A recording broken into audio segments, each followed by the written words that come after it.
Hello everyone, welcome back to the channel. Hope you are doing well and fine. And in today's video, I'll be showing you how to fix 403 forbidden error on Google Chrome. So without wasting any time, let's just jump right on the video and make sure to watch this video till the end and follow the steps as well. So the first thing that you need to do is head over to your app store and on the search bar simply type in Google Chrome.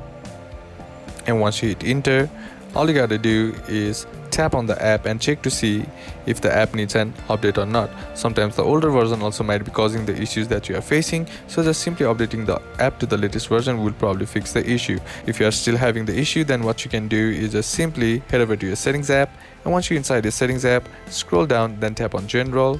Now once you're inside general, tap on iPhone storage, and once you're inside your iPhone storage, all you gotta do is scroll down and then tap on Google Chrome.